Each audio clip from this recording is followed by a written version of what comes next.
Hello everyone, welcome back to my channel. दोस्तों, प्रस्तुत है आज की ब्रेकिंग न्यूज़। परिषदीय शिक्षकों के 6800 पदों पर चयन प्रक्रिया पर क्यों लगाई रोक, जानिए बेसिक शिक्षा नियमावली के किस नियम का हो रहा था उल्लंघन। बिना पढ़े छोटे बच्चों को पढ़ा रहे हैं हजारों अध्यापक। 69,000 भर्ती में बीएड चयनितों को दिया जाना था प्रशिक्षण। शिक्षक स्वयं पहुंचे हाईकोर्ट। पढ़े पूरी खबर और जाने क्या है यह मामला। कैबिनेट की बैठक आज, आएंगे 1 दर्जन से अधिक प्रस्ताव। पढ़ाई पर होगा जोर, शिक्षक नहीं ऑपरेटर करेंगे डाटा एंट्री। टीचर्स को इन कामों से मिलेगी मुक्ति। आइए देखते हैं दोस्तों खबरें विस्तार से। जी हाँ दोस्तों, आप देख पा रहे हैं खबरें विस्तार से किंग्समैन यह यूट्यूब चैनल पर। 69,000 सहायक शिक्षक भर्ती मामले में इलाहाबाद हाईकोर्ट से राज्य सरकार को झटका लगा। हाईकोर्ट ने भर्ती की गैर विज्ञापित 19,000 पदों में आरक्षित वर्ग को 6800 सीटें दिए जाने के मामले में जारी चयन प्रक्रिया पर रोक लगा दी है। कोर्ट ने कहा है कि 69,000 पदों के अतिरिक्त किसी भी पद पर नियुक्ति न की जाए और गैर विज्ञापित रिक्तियों को किसी भी दशा में न भरा जाए।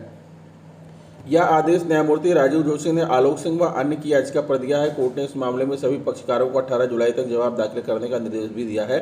अभ्यर्थियों का कहना है कि इस भर्ती में ओबीसी वर्ग को 27% की जगह मात्र 3.80% आरक्षण दिया गया है।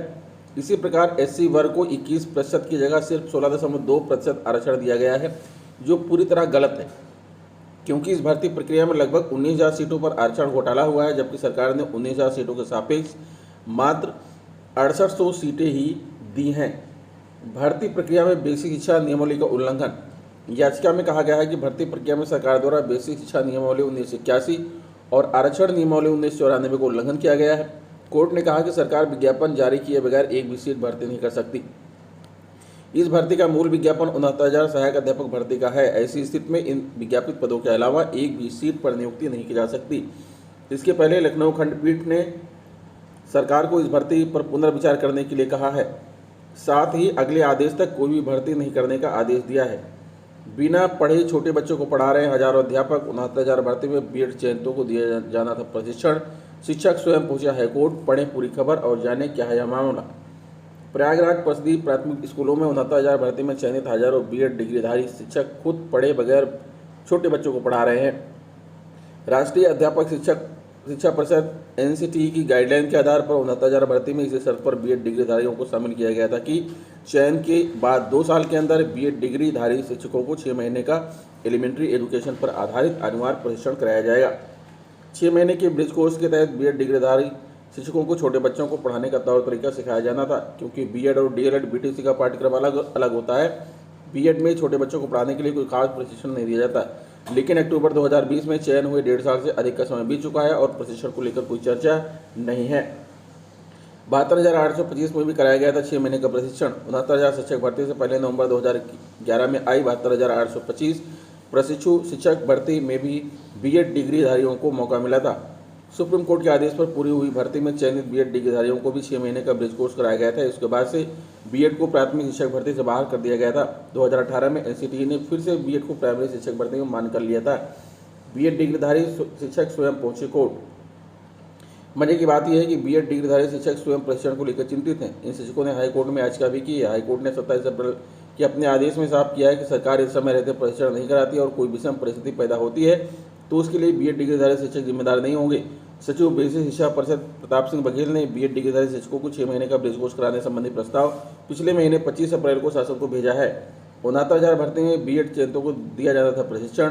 इसी शर्त पर बीएड डिग्रीधारी प्राइमरी स्कूल में हुए नियुक्त। राष्ट्रीय अध्यापक शिक्षा परिषद ने जारी की थी गाइडलाइन। 6 महीने का ब्रिज कोर्स नियुक्ति को 2 साल में होना था पूरा। अक्टूबर 2020 में नियुक्ति के बाद अब तक नहीं हुआ प्रशिक्षण। लखनऊ मुख्यमंत्री योगी आदित्यनाथ मंगलवार को मेरठ के दौरे पर रहेंगे। वहां रवाना होने से पहले सुबह 11:30 बजे लोक भवन में उनकी अध्यक्षता में कैबिनेट की बैठक होगी।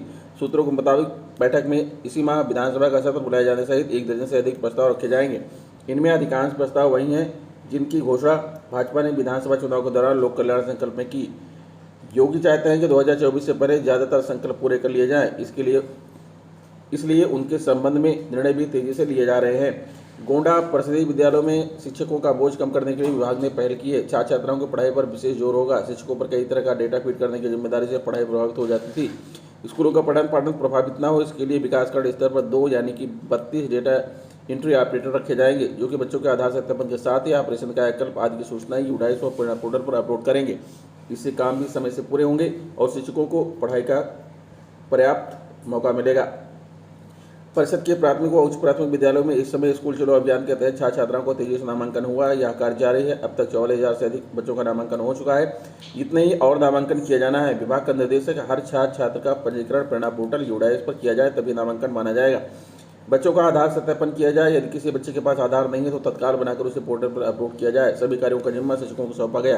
काफी प्रयास के बाद भी पोर्टल पर नामांकन अपलोड करने का काम रफ्तार नहीं पकड़ सकी।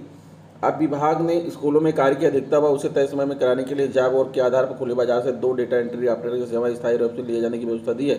ऑपरेटरों को मई से 31 जुलाई तक रखा जाना है। ऑपरेटर को प्रतिदिन अधिकतम 435.23 रुपये प्रतिदिन पारिश्रमिक दिया जाएगा। इस पर व्यय होने वाले धन का भुगतान जिला कार्यक्रम के तहत किया जाएगा। 19 तरह की सुविधाओं का फीड हो रहा डेटा। जिला व ब्लॉक स्तर पर इन दोनों यूडाइस पर 2021-22 के डेटा एंट्री ऑपरेशन कायाकल्प के तहत 19 अवस्थापना सुविधाओं के लिए ब्लॉक में हर माह होनी है। इसके अलावा आधार का सत्यापन, मानव संपदा पोर्टल पर नवीन नामांकन की एंट्री, बच्चों की यूनिफॉर्म, स्कूल बैग, जूता मोजा व स्वेटर के लिए अभिभावकों के खाते में धन भेजने से संबंधित फीडिंग व अन्य कार्य किए जाने हैं।